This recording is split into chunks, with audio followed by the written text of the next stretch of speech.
Good morning. This is Gary Glaub in Morrisville, North Carolina.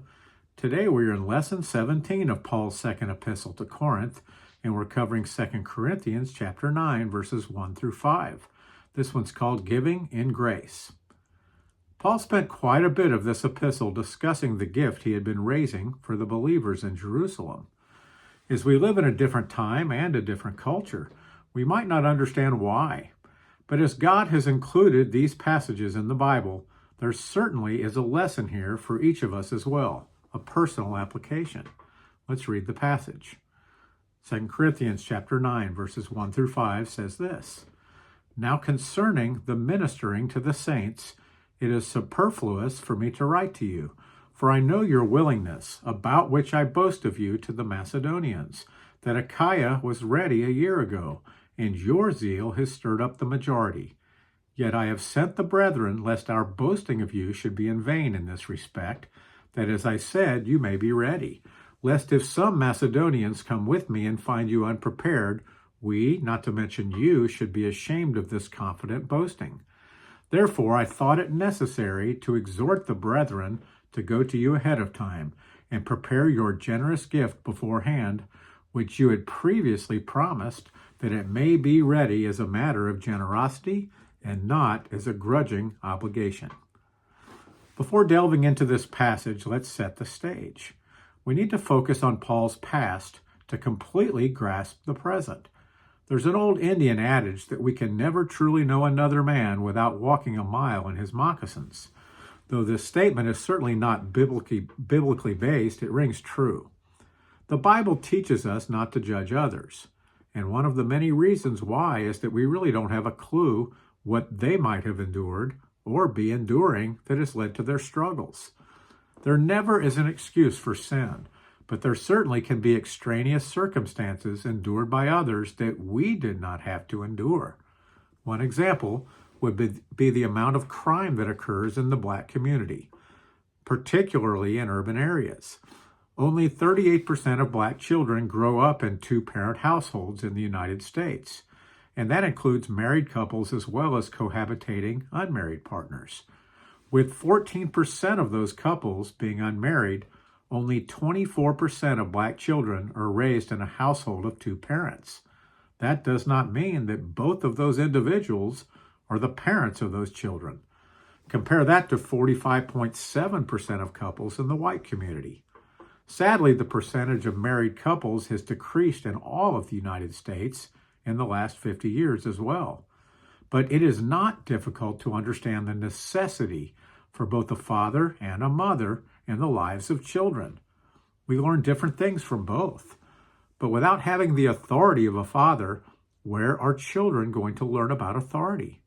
How can we have a respect for authority without experiencing that in the home? Perhaps a coach, teacher, or pastor can perform that role, or if that child serves in the military. Sadly, in fatherless homes, the chances grow significantly that the child will grow up and spend some time in prison. My point in this rather lengthy explanation is that we cannot blame someone for not having a father in their lives, though we often make judgments without considering what may have occurred in our lives in similar situations. But we also need to recognize that sin perpetuates sin.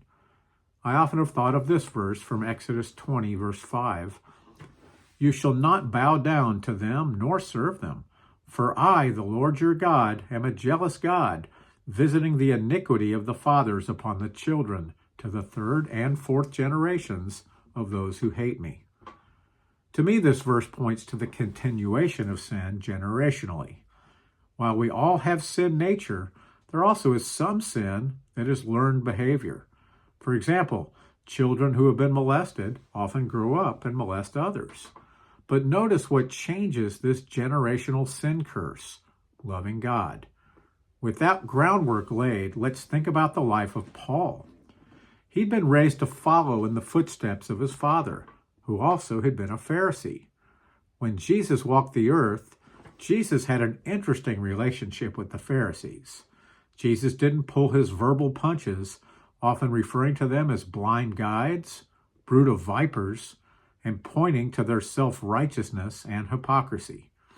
It is estimated that there were 6,000 Pharisees in the days of Jesus, and only 3 are identified in the Bible as becoming believers: Nicodemus, Joseph of Arimathea, and Saul of Tarsus, Paul.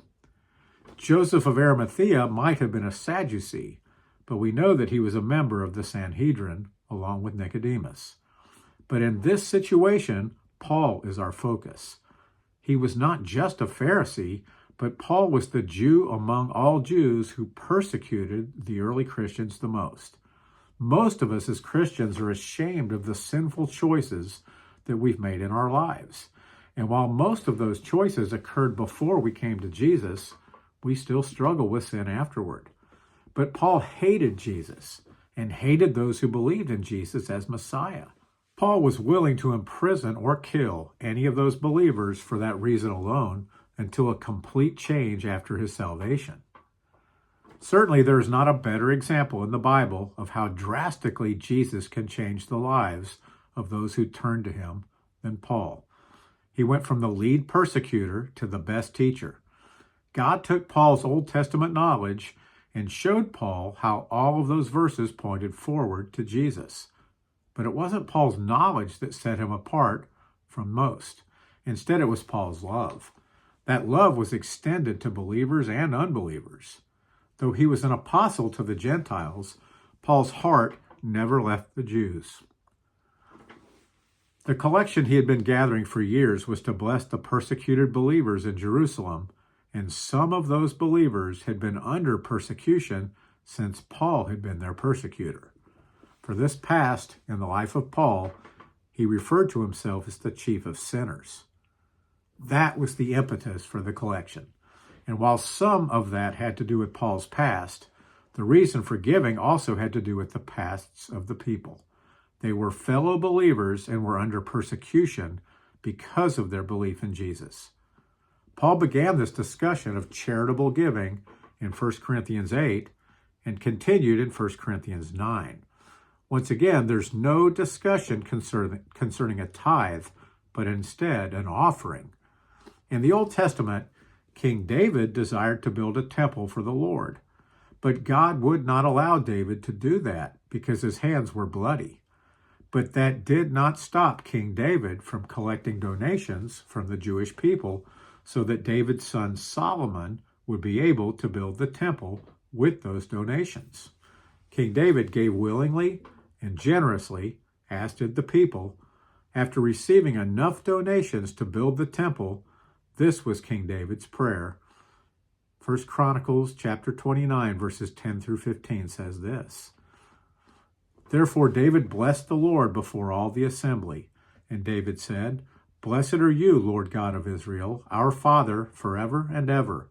Yours, O Lord, is the greatness, the power, and the glory, the victory, and the majesty. For all that is in heaven and in earth is yours. Yours is the kingdom, O Lord, and you are exalted as head over all. Both riches and honor come from you, and you reign over all. In your hand is power and might. In your hand it is to make great and to give strength to all. Now, therefore, our God, we thank you and praise your glorious name. But who am I and who are my people that we should be able to offer so willingly as this? For all things come from you, and of your own we have given you, for we are aliens and pilgrims before you. As were all our fathers, our days on earth are as a shadow and without hope. How were the people able to give so generously? Because all that had been given to them by God. In a similar manner, because God had given generously to the churches of Macedonia, those churches were happy to help the believers in Jerusalem. We should feel that generosity even when we are struggling financially, because there always are others who are struggling more. But remember that every single thing that we have is a gift from God. Based on the grace God has shown us in our lives, showing generosity, particularly to other believers, is how we should take care of our family. Paul had been bragging about the generosity of the church in Corinth to the other churches in Macedonia. And the generosity in Corinth had inspired those other churches to participate as well. And he was sending Titus back there to get that donation prepared. The people in Corinth had pledged a gift, but Paul was letting them know it was time to get that ready. What Paul did not want to happen was that the donation they had pledged would not be given, or at the very least, they had not been given the time to collect. After Paul's boasts of their generosity, that would be embarrassing to all involved. That would include the people of Corinth, the other churches of Macedonia, who might be a part of the brethren to receive the donations, and also to Paul. Paul mentioned that it was superfluous for him to say this, which means it was unnecessary, for it was most likely that the pledge of a donation was not just words, but actions that came from their hearts. We see Paul mention that this needed to be a matter of generosity and not as a grudging obligation. True willingness need not be forced.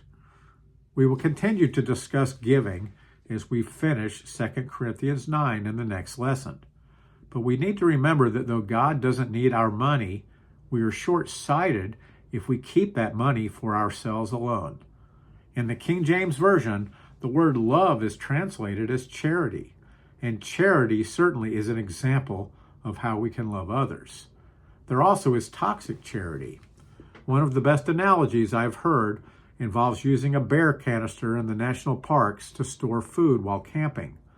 If instead we leave the food out, the bears will stop hunting for food and will just go for the easy meals in campgrounds. Sadly, the park rangers have to kill those bears to protect the people. The same people who were too lazy to store their food properly. When I lived in Southern California, there were many homeless people, and there were different locations where they could go for food on different nights of the week. A question was posed whether or not this really was helping them. Instead of making it too easy for them, maybe the better gift would be to train them for jobs. We can see that in the persecuted church of Jerusalem, they were not struggling because of mistakes they had made. Instead, they were struggling because of their belief in Jesus. Any of us could be in the same situation, and Paul's actions revealed God's heart for his people. This is Gary Glaub in Mooresville, North Carolina. Have a blessed day.